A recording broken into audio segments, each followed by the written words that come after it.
feel? Are you alright? I'm just so tired, honestly. How's your day? But get ready. Our table is at 7 and we're heading out to get dressed, you know? I've just really had a long day, honestly.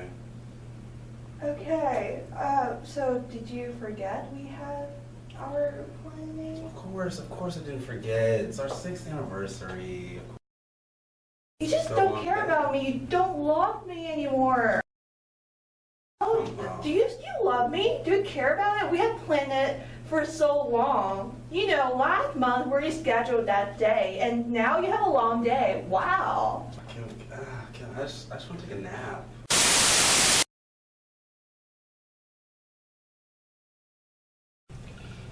This here is a chart of the 4 different types of attachment styles. The 4 attachment styles are laid out on a spectrum of low to high avoidance and low to high anxiety. On the spectrum of high anxiety and low avoidance is a preoccupied attachment style. This attachment style will show a person that is emotionally hungry, clingy, and also possessive of their partner. Someone who's on the high anxiety and high avoidance scale is going to be fearful, which means that their actions and emotions are unpredictable, they're distant from their partner, and they're an emotional storm. On the spectrum of low anxiety and low avoidance is a secure attachment style.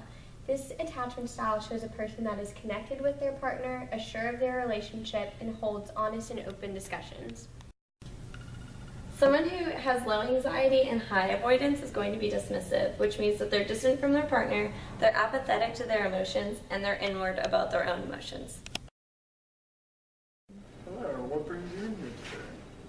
We had the reservation I had to get for him, but he totally forgot about it. Oh my gosh, he came in home without noticing anything. It's like, oh, I had such a long day of work. He doesn't care about me. He doesn't care about our relationship.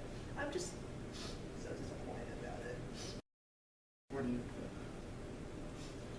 I honestly just feel like you're being super clingy. I've been going to work constantly. I'm really tired. You're just not giving me room for failure. It's just honestly not fair.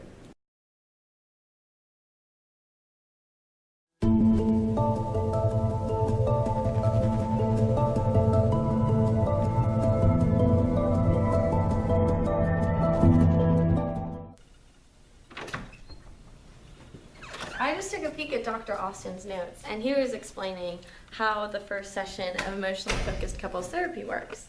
The first phase involves identifying the emotions of the couple in order to understand their attachment styles and better figure out how to address their needs.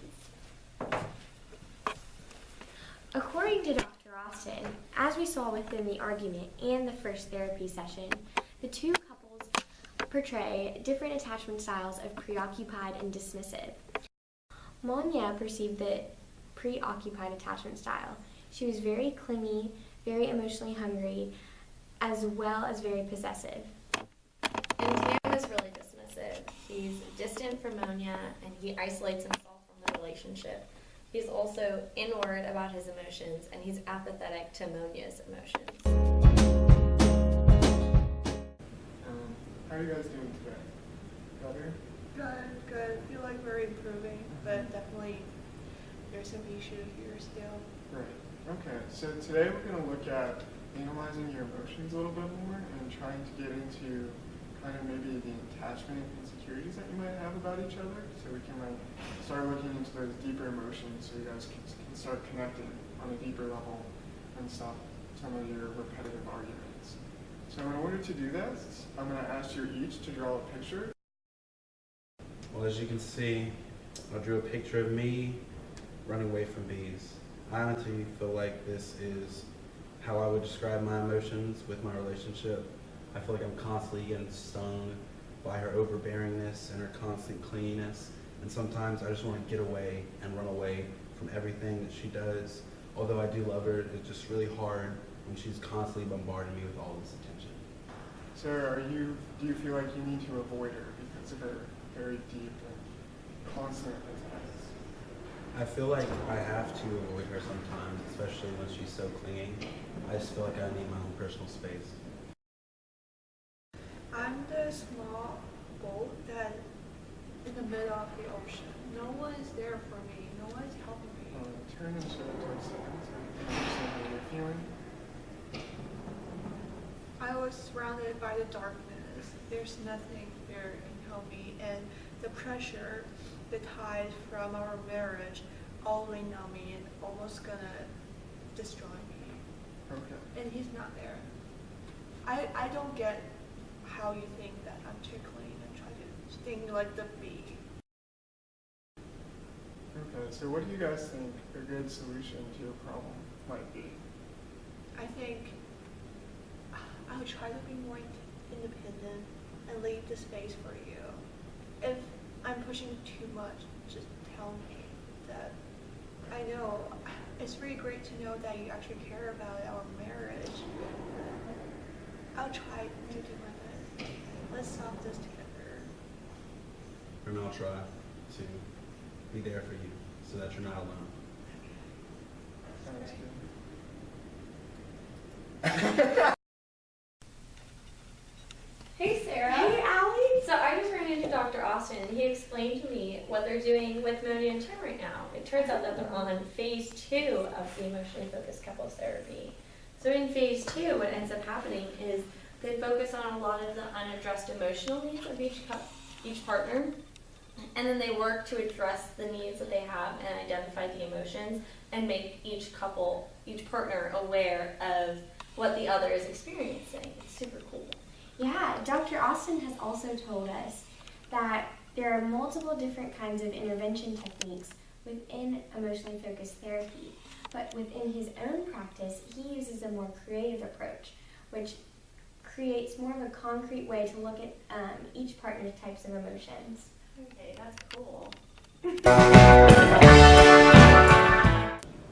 So let's begin with you, Tam. And so imagine that Ammonia had just forgotten, or you had just forgotten your anniversary with Ammonia. And so how do you think that would kind of play out this time? Well, I think for starters, unlike last time, I would start off by acknowledging that she was clearly excited, that she emotionally wanted me to be there for her. I mostly focused on myself last time, which was wrong. I just wanted to run away, but I should have at least given her a chance to talk. Even though I did forget, I should have openly apologized for that, and I should have just been more open and honest with my own emotions. Right. Do you think you forgetting, how do you think that impacted how Ammonia felt? I think it probably made her feel very alone, and for that I am sorry. I would like for her to know that. Okay. So Ammonia, how would you react differently this time? I'll be less attacking to him and not throwing everything to his face this time. Instead, I'll be more understanding. Understand that, yeah, he had a real busy month, and there's a reason why, like, he forgot about it. And I try not to push him too much, to let him to withdraw, and then we can talk through this instead of actually fighting. Axman.